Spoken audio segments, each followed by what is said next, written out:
Assalamualaikum warahmatullahi wabarakatuh.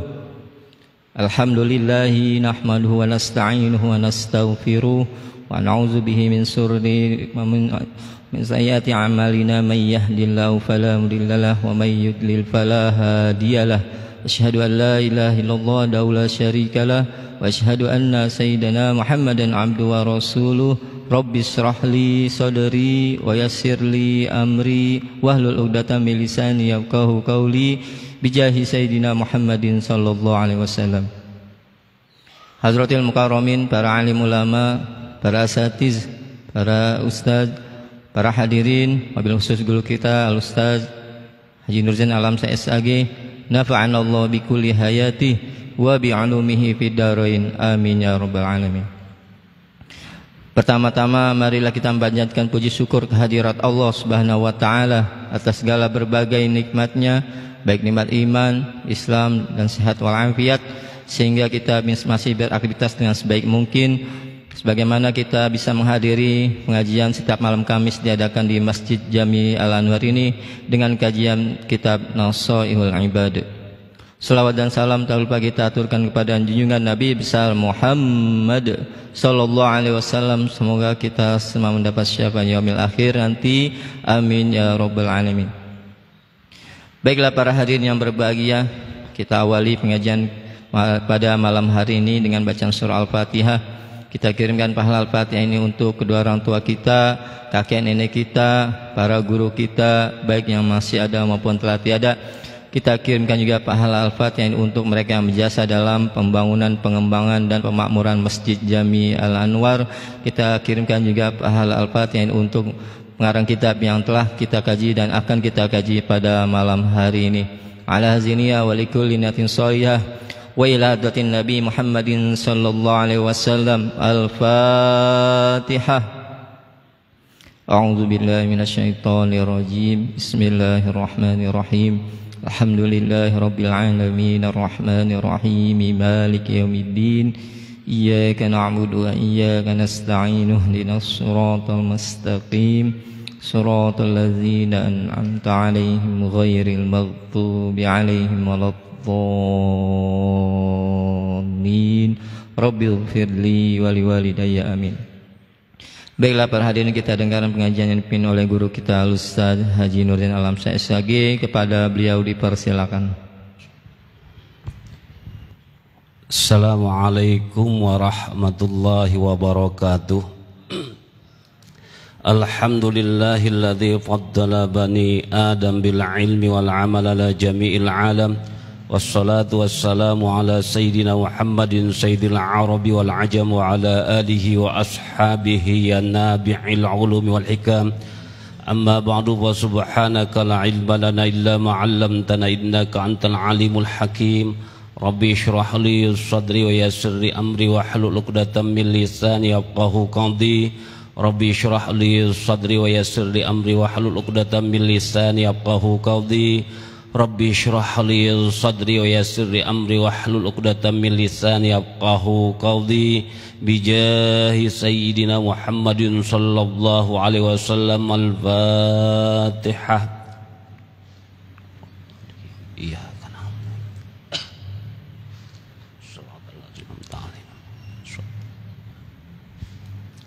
Hadratul Mukarramin, para alim ulama, para hujaj, para asatizah, bapak-bapak hadirin yang dimuliakan Allah Subhanahu wa taala. Puji syukur senantiasa kita panjatkan kepada Allah. Selawat teriring salam semoga tetap terlimpah curahkan kepada junjungan baginda besar Nabi kita Muhammad sallallahu alaihi wasallam. Alhamdulillah, dalam kesempatan yang berbahagia ini Allah Subhanahu wa taala masih memperkenankan kita kumpul di tempat yang amat sangat mulia ini. Mudah-mudahan perkumpulan kita ini benar-benar bisa mendatangkan hikmah dan manfaat untuk hidup dan kehidupan kita, baik untuk kehidupan kita di dunia ini, terlebih-lebih kelak untuk kehidupan kita di akhirat. Mari sama-sama kita lihat kitab kita kembali. Bismillahirrahmanirrahim. Qala al-imamul muallif rahimahullahu ta'ala wa nafa'ana bi wa bi ulubihi fi darain amin. Kita masih membahas mengenai nama-nama Al-Qur'an, bahwa nama-nama Al-Qur'an itu banyak sekali, ya. Seperti kemarin saya katakan, Imam Fakhrul Razi di dalam kitab Mafatihul Ghaib itu beliau menyebutkan ada 32 nama Al-Qur'an. Imam Zarkasi di dalam kitab beliau ada mengatakan 55 nama Al-Quran. Imam Al-Harali itu mengatakan ada 90-an nama Al-Quran. Dan pengarang kitab Itqan fil Ulumil Quran juga mengatakan 55 nama. Namun di kitab kita ini ada 10. Itu artinya begitu luar biasa dan dahsyatnya Al-Quran bila ditinjau dari sudut pandang dan segi mana saja. Kita kemarin sampai kepada Ammal Qur'anu. Ammal Qur'anu, adapun kitab Allah dikasih nama Al-Qur'an. Wal Furqanu, dan dikasih nama Al-Furqan. Wal Kitabu, dan dikasih nama Al-Kitabu, yang kemarin sudah dijelaskan tuh. Wa Tanzilu, dan dikasih nama Tanzil.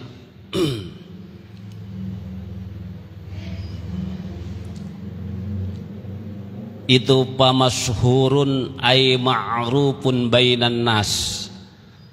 Kalau kitab Allah dikasih nama Al-Qur'an, dikasih nama Al-Furqan, dikasih nama Al-Kitab, dikasih nama At-Tanzil, itu pamasyhurun, itu sudah terkenal. Telinga kita sudah sering dengar itu. Ay ma'rufun bainan nas, maksudnya sudah banyak dikenal bainan nasi, di kalangan manusia. Kemarin Quran dikatakan kitab Allah dikatakan Quran karena Quran itu adalah perkara yang dibaca. Jadi membaca Al-Quran itu termasuk ibadah. Siapa saja yang ingin berdialog sama Allah, curhat sama Allah, banyak baca Al-Quran. Man arada ayyatakallama ma'allahi falyaqra'il Qur'an.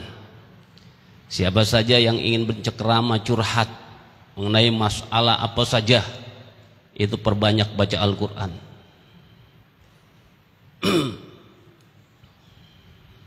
Bukan satu dua masalah, seluruh masalah.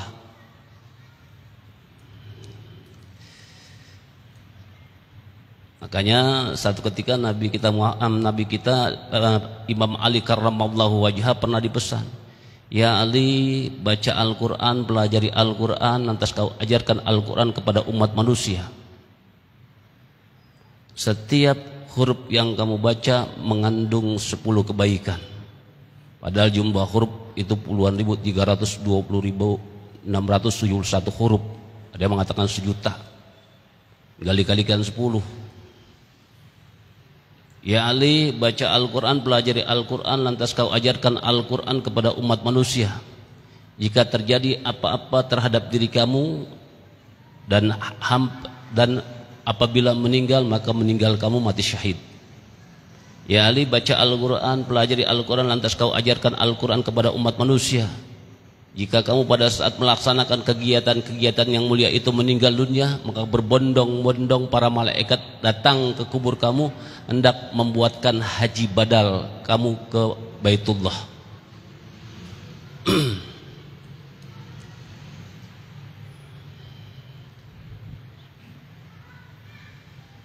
Terus berikutnya, wa ammal huda wan nuru, dan adapun kitab Allah dikasih nama Al-Huda, wan nuru, dan kitab Allah dikasih nama Nur, wa rahmatu, dan kitab Allah dikasih nama Rahmah, wa syifa'u, dan kitab Allah dikasih nama Syifa. Faqad qala Allah Ta'ala, keempat nama-nama tersebut sudah terangkum di dalam firman Allah Subhanahu wa Ta'ala. Ini dalam surat Yunus ayat 57.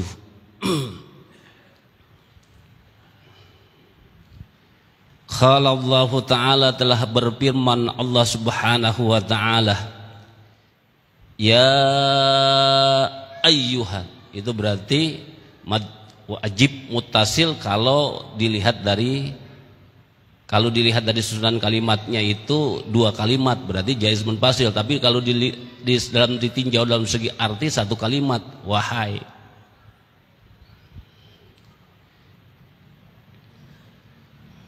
Ya ayyuhan nasu, alif lam syamsiyah. Jadi jika ada alif lam bertemu salah satu huruf syamsiyah, maka itu disebut alif lam syamsiyah. Ada berapa huruf alif lam syamsiyah? Ada 14. Tibgha thumma sirrah man tapuz dibzani amda su azonni zus syarifil karam atau lil kiram. Huruf alif lam qamariyah ada 14 juga. Abghi hajjaka wa khab aqimah. Itu bentuk-bentuk bait.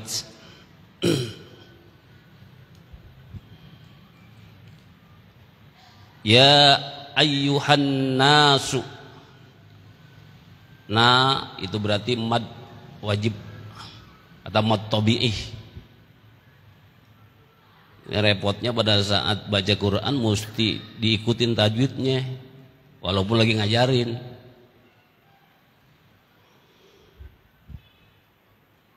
Ya ayyuhan nasu, wahai segenap manusia.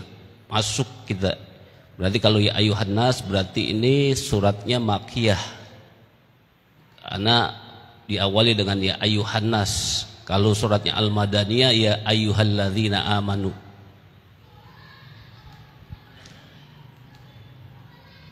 Qad. Qad itu berarti qalqala sughra. Jadi huruf qalqala ada 5. Qatbun jaddin. Huruf qaf, ta, ba, jim, dal. Jika ada salah satu huruf qalqalah sukun atau mati dari sononya, maka itu disebut qalqalah sugra.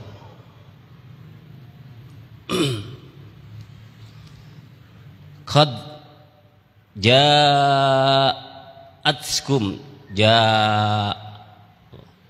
itu berarti mad wajib muttasil. Qad ja'atskum mau'izatum mir rabbikum, ya ayuhan nas, wahai segenap manusia. Qad ja'atkum, sungguh telah datang kepada kalian semua. Mau'izatun, Quran yang dikasih nama mau'izah, berarti pelajaran, nasihat. Mir rabbikum, yang pelajaran itu, nasihat itu mir rabbikum, dari Tuhan kalian. Kalimat yang digunakan Rabb, bukan ilah, bukan asmaul husna yang 99, tapi Rabb, karena Rabb itu mengandung 15 pengertian.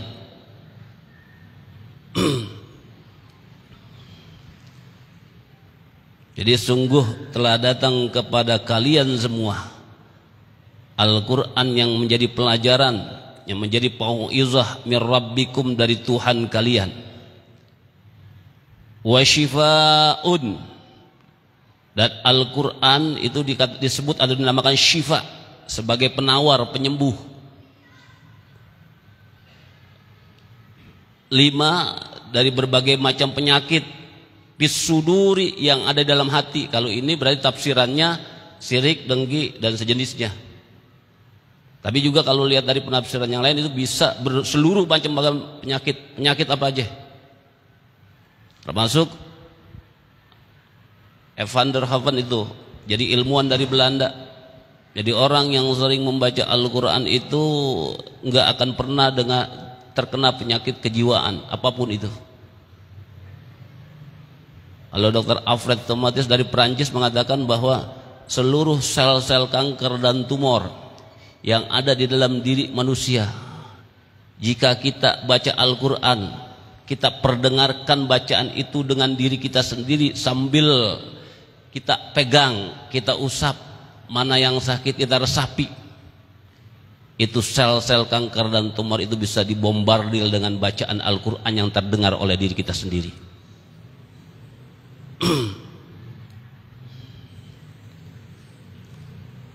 Wahudan, dan Al-Quran juga bisa menjadi petunjuk. Warahmatun, dan Al-Quran itu bisa menjadi rahmah. Itu semua lil mu'minin, diperuntukkan untuk orang-orang mukmin.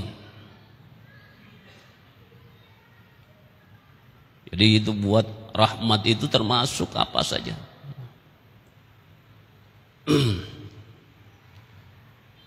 Apalagi kalau kita mau cerdas, mau luar biasa, itu perbanyak Al-Quran. Sehari jangan kurang dari 100 ayat. Inna abaqan nas ukulan faqra'ul Qur'an, man qara'al Qur'an muti'ah bi aqlihi wa in kana mi'atan wa in balagha mi'atan. Kalau kita ingin memiliki akal yang cerdasnya paripurna, itu perbanyak baca Al-Quran. Maka imam-imam mazhab itu seluruhnya hafal Quran. Orang-orang ahli hadis, ahli tafsir itu hafal Quran.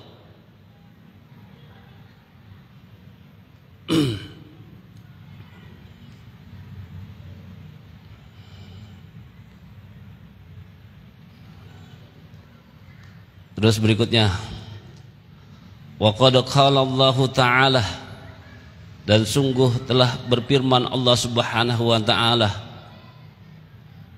Ini ada dalam surat Al-Maidah ayat 15. Jadi kalau ingin mengetahui potongan-potongan ayat, itu ada kitabnya, cara nyarinya. Ada 2 kitab, ada kitab Fathur Rahman namanya, ada Mu'jam Mufarras itu. Nanti dilihatnya dari kata kerjanya.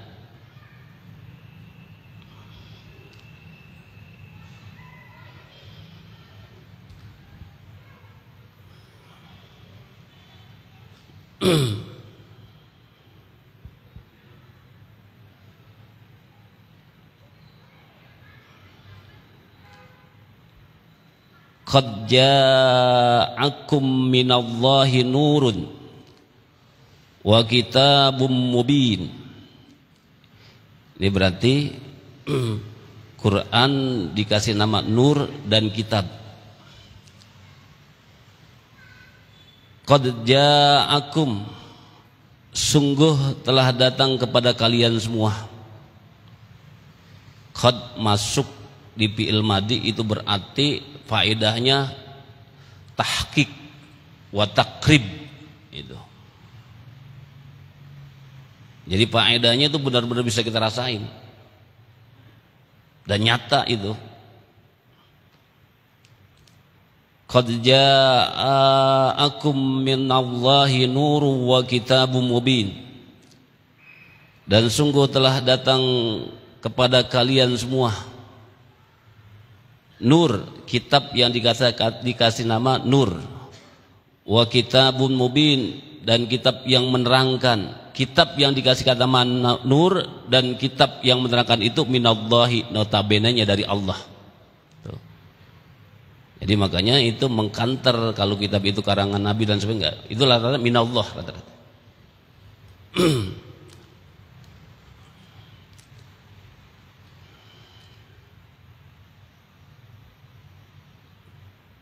Berikutnya, wa ammar ruhu, adapun kitab Allah dikasih nama ruh. Faqala ta'ala, maka Allah Subhanahu wa ta'ala telah berfirman,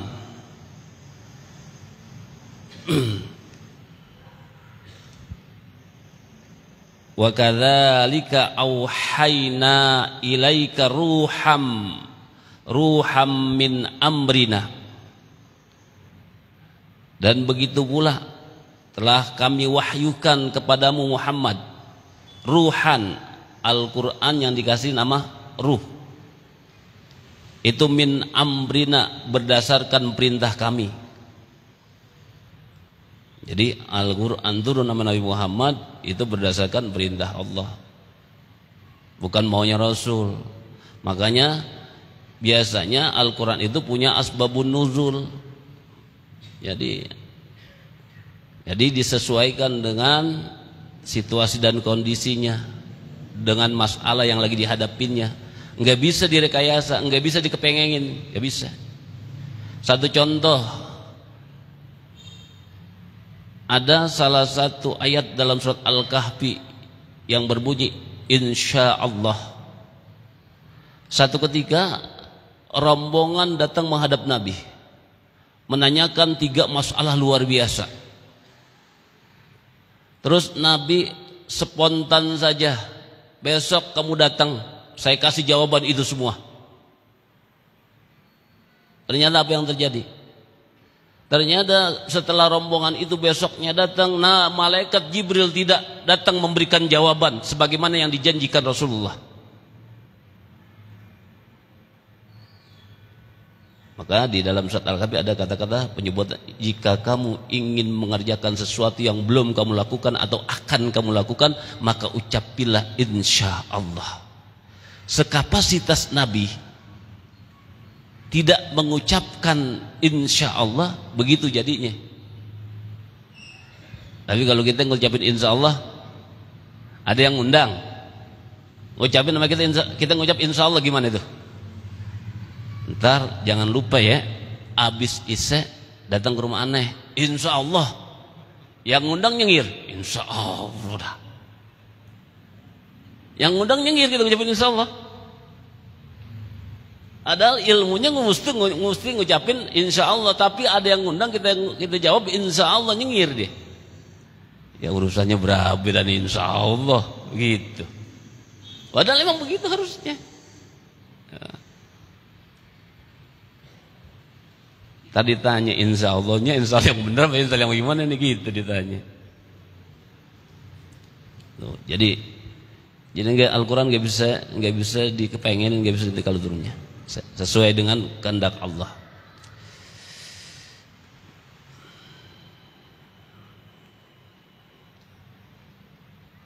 Terus wa amma zikru, adapun Al-Quran dikasih nama Az-Zikru. Faqala ta'ala, maka Allah subhanahu wa ta'ala telah berfirman, wa anzalna,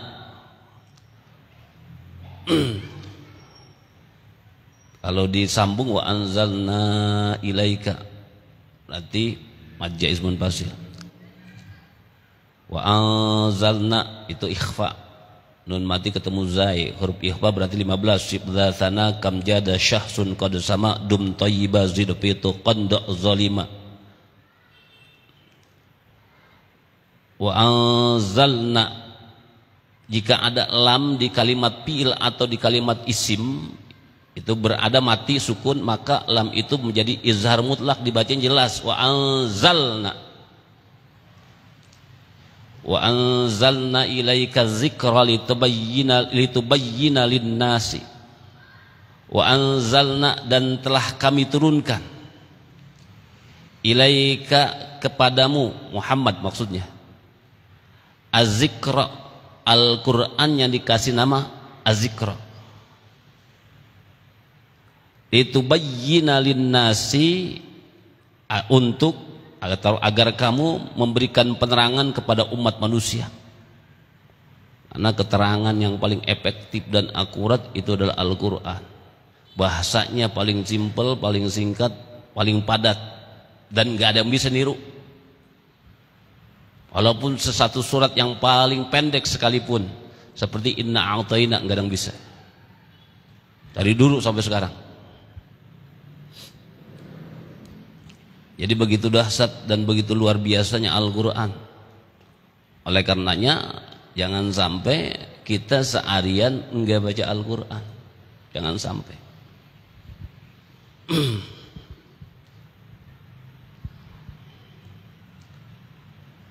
Terus itu pembahasan Al-Quran sudah selesai.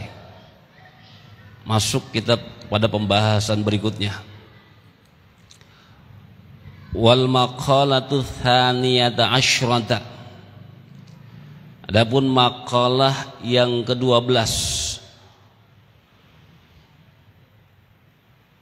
qala Luqmanu li ibnihi tharona,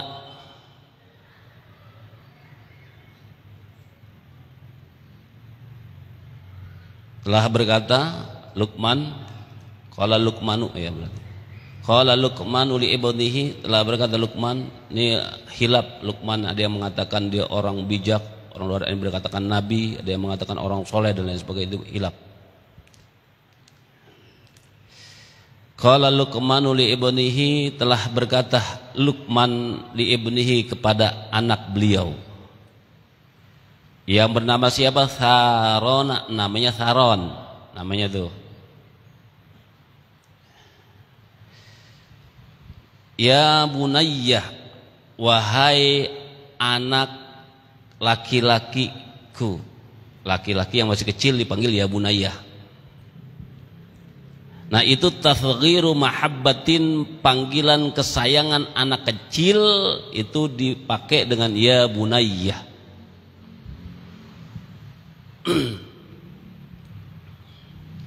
Apa yang beliau katakan kepada anak beliau? Innal hikmata, bahwasanya yang namanya hikmah itu, ini hikmah luar biasa hikmah. Jadi kalau dalam Al-Quran konteksnya tuh yu'til hikmata may yasha wa may yu'tal hikmata faqad utiya khairan katsira wa ma yadhakkaru illa ulul albab. Yu'til hikmata, Allah akan memberikan satu hikmah. Itu menggunakan kata definitif. Lalu bahasa nahwunya isim ma'rifah yang mengandung pengertian satu. Allah akan memberikan satu hikmah mayyasha kepada siapa saja yang Allah kehendaki.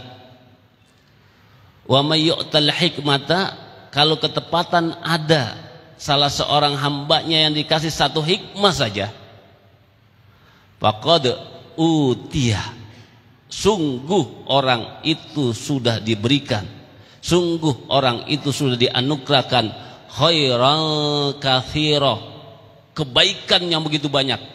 Menggunakan kalimat indefinitif atau isim nakirah yang berarti umum banyak. Satu hikmah dong tuh.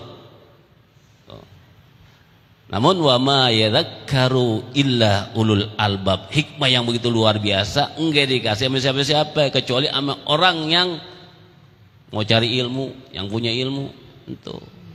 Makanya mudah-mudahan kita yang hadir di sini nih bisa dapat hikmah. Jangan hikmah yang perempuan berapa ntar orang rumah pada itu. Ya, dan hikmah yang lain, yang hikmah yang muda tuh banyak masalahnya. Hikmah. Jadi pengertian hikmah itu luar biasa dan dahsyat. Imam Syarif Ali bin Muhammad Al-Jurjani di dalam kitab Ta'rifatnya, Syekh Nawawi di dalam kitab Tafsir Munirnya, itu banyak sekali definisi hikmah. Di antaranya hikmah ada yang memberikan pengertian al-ilmun nafi wa fi'lus shawab. Hikmah itu adalah ilmu yang bisa memberikan manfaat dan bisa menuntun kita ke langkah yang tepat dan benar, itu hikmah. Ada juga yang memberikan hikmah itu, pengertian hikmah itu kemampuan begitu luar biasa untuk memahami rahasia-rahasia syariat agama, itu hikmah. Atau ada orang melihat sesuatu sepintas lihat dia bisa paham, dia bisa hafal, itu orang udah mendapatkan hikmah.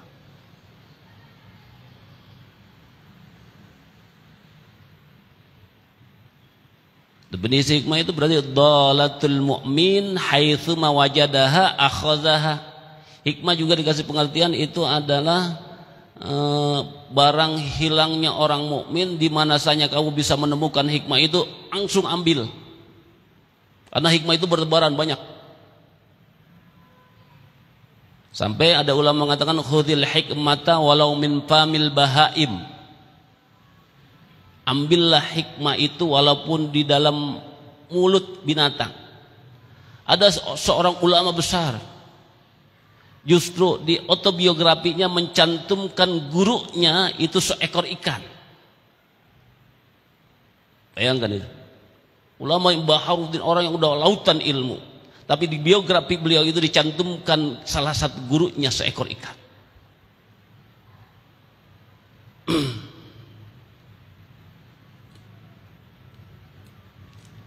Banyak hikmah.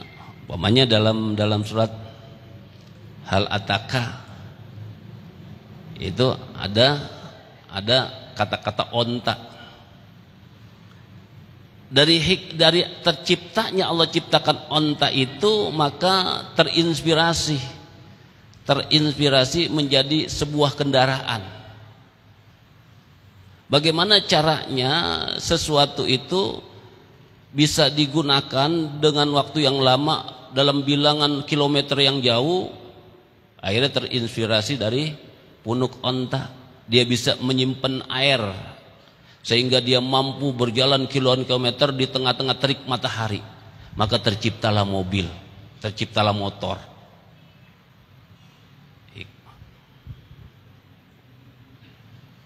Semut itu hikmahnya luar biasa. Nyamuk itu ada, itu cerita kisah-kisahnya. Anjing Ashabul Kahfi itu hikmah luar biasa semua.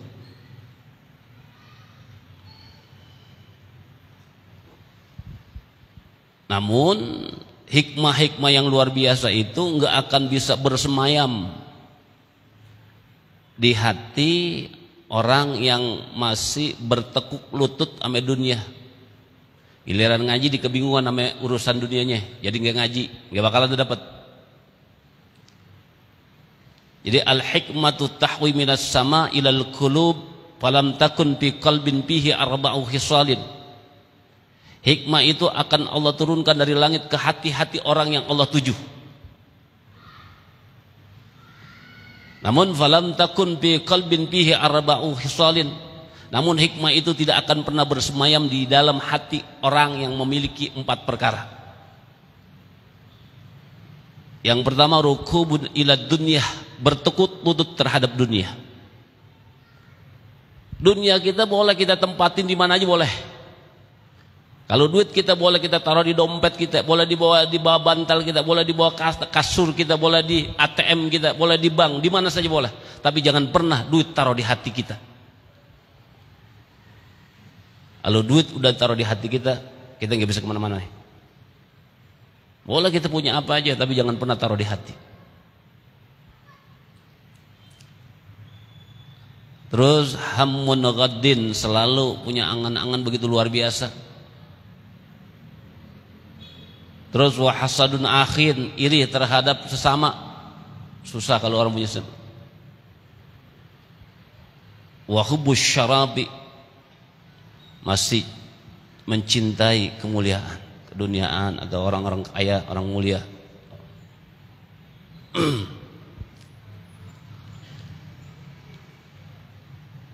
Dan hikmah itu juga akan mati, terkubur kalau begitu.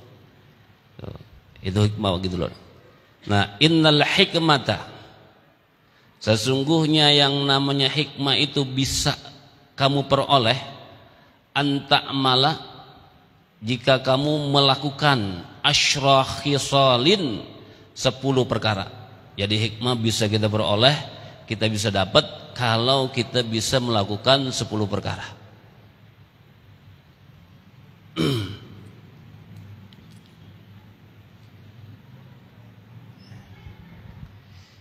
Yang pertama, tuhyil qalbal mayyitah, senantiasa kamu hidupin hatimu yang telah mati. Banyak yang menyebabkan hati kita mati, banyak. Ada 4 minimal. Yang pertama kasratul kalam, banyak omong gak karuan. Kalau ngomong ilmu, kalau ngomong yang bermanfaat, ngomong hikmah silahkan. Tapi kalau ngomong nablong gak ketahuan hikmah, gak ketahuan ilmunya, itu membuat mati hati.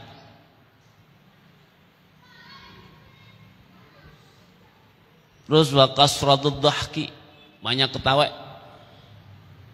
Kalau kita dikit-dikit emang mau menciptakan orang miskin ketawa. Itu. Terus yang ketiga kasratul akli, banyak makan. Kalau kita enggak tahan sama lapar, dikit-dikit mau apa? Mau nyendok aja, mau ngambil aja, mau nyemil aja. Terus yang keempat akulul haram, sering-sering makan yang haram, itu mati hati kita. Ya, bagaimana tuhyil qalbal mayit? Ya, banyak zikir, banyak baca Al-Qur'an. Ya.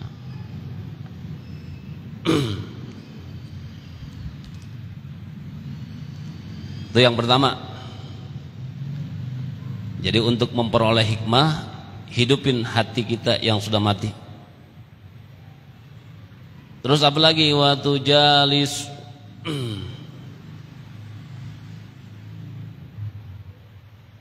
wa tujalisul masakinah. Berarti nanti wa tujalisul masakinah, dan sering-sering bergaul sama orang miskin. Jangan anti, awas tuh. Jadi orang miskin itu membawa hikmah luar biasa. Banyak itu, banyak contoh banyak.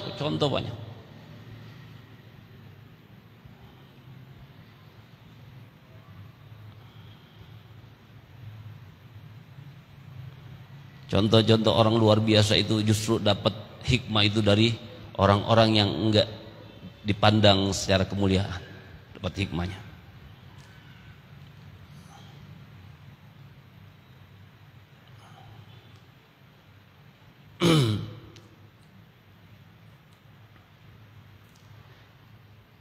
Terus watak taki, dan kamu menjaga jarak.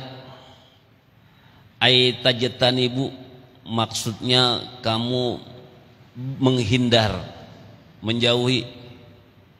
Mujalisal muluki, sering-sering kumpul sama penguasa.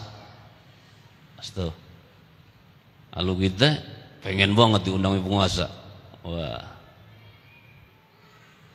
Kalau andai kata ada tamu luar biasa, buru-buru pada mau jadi orang yang di depan nyambut. Tuh. Karena banyak pelajaran luar biasa. Pamannya Abu Sufyan Ats-Tsauri itu beliau memiliki kemampuan begitu luar biasa. Jika beliau menemukan satu potongan hadis, satu potongan Al-Quran, beliau mampu memberikan argumen dan interpretasi, puluhan argumen dan interpretasi dari satu ayat, potongan dan hadis itu. Satu ketika beliau mendapat undangan jamuan untuk berkumpul sama penguasa. Karena beliau hormatin, datang memenuhi undangan. Lantas beliau cicipi apa yang dihidangkan beliau. Sepulangnya dari pertemuan perjamuan itu, beliau berusaha memfungsikan kemampuan yang Allah berikan. Tiba-tiba apa yang terjadi? Seluruh kemampuan yang beliau punya terasa tumpul, tidak berfungsi. Dari situlah beliau sudah tidak lagi mau bergaul dengan penguasa.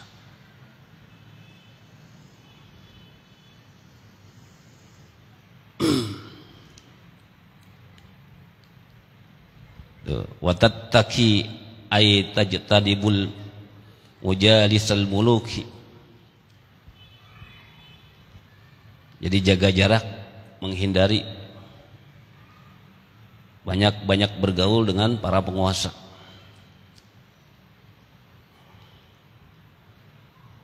Terus berikutnya wa tusyarriful wadi'ah,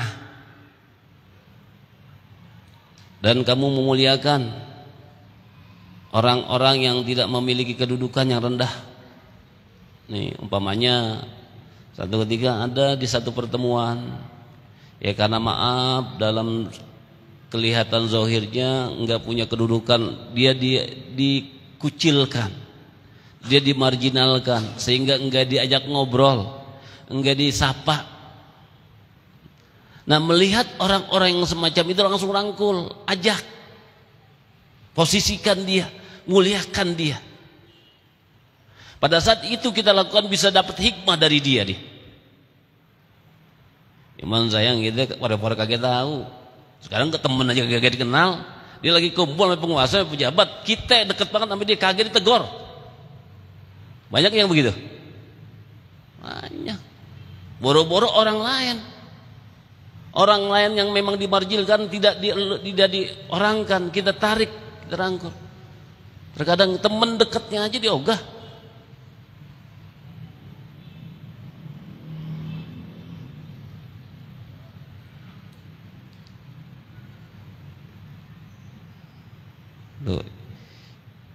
Yang dimaksud wa tusyarriful wadi'ah ay tarfa'us saqita alladzi la qimata lahu.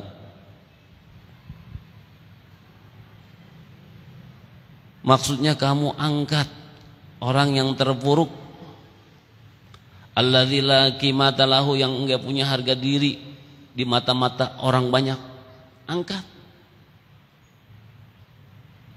Makanya kami banyak guru-guru kami yang begitu mulia, begitu luar biasa. Andai kata beliau itu kumpul di tengah-tengah orang mulia, ada temannya itu ditarik, disuruh tempatkan di posisi yang terhormat di samping beliau. Atau ada teman kita yang sudah punya jabatan, pada saat melihat temannya di belakang, dipanggil, disuruh ke depan. Tidak malah enggak ditegur.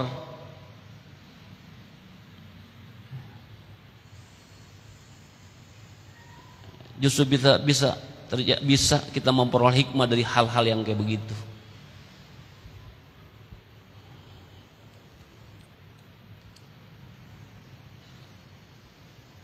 Terus berikutnya wa tuharrirul abida, kamu memerdekakan budak. Kalau budak kagak ada sekarang, orang-orang yang memang nggak punya kapasitas kita angkat, kita berdayakan. Sebab banyak nih orang yang punya kapasitas karena tidak memiliki kedekatan dengan kekuasaan, enggak ditegur-tegur, enggak diheroin. Itu. Mustinya itu teliti. Jangan sampai kita terjebak dengan hal-hal kayak begini.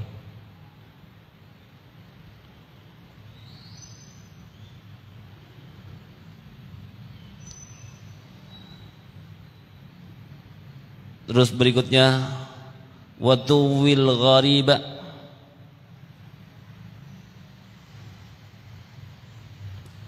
menempatkan atau memberi tempat. Kamu memberi tempat sama orang-orang asing, umpamanya para musafir, orang asing. Yang dimaksud watuwil ghariba ay tanzilu man ba'uda min baladihi min manzilika. Maksudnya kamu berikan tempat tinggal orang yang berada jauh dari negerinya, min manzilika, di rumah kamu. Makanya kita lihat nih, udah jam 10 ada orang kelantar-kelintar, belum punya tempat singgah. Kita nggak kenal tuh dia. Yang kita tahu kayaknya orang jauh nih. Pada saat orang lagi kerepotan semacam itu, cepet-cepet bereaksi. Bisa jadi setelah kita tempatkan ngajak nginep itu, hikmah bisa kita peroleh dari dia. Cuman kita biasanya bagaimana? Wah, gawat nih orang mana-mana nih. Ngapa-ngapain gitu, pikiran jelek. Ini zaman sekarang nih, kita mesti hati-hati, waspada, gitu kan. Selalu berprasangka jelek.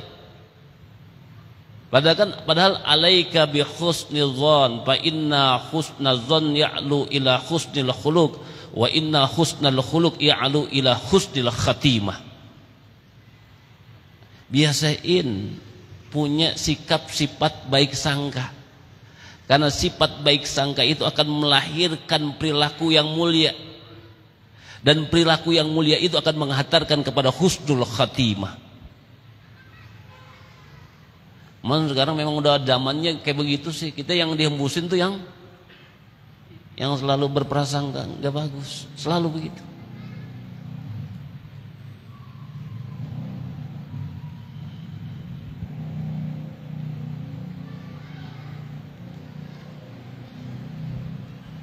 Terus berikutnya wa tu'inul faqir, kamu senantiasa membantu menolong orang-orang fakir.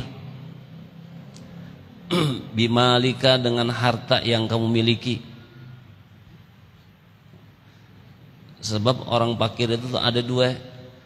Ada orang fakir yang berani minta, ada orang fakir yang malu minta. Tuh.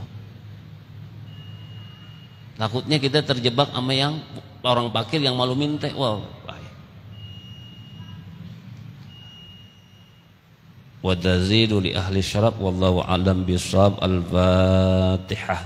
A'udzubillahi minasyaitonir rahmanir rahim. Maliki yaumiddin. Iyyaka na'budu wa iyyaka nasta'in. Shiratal mustaqim. Shiratal ladzina an'amta 'alaihim ghairil maghdubi 'alaihim waladdallin.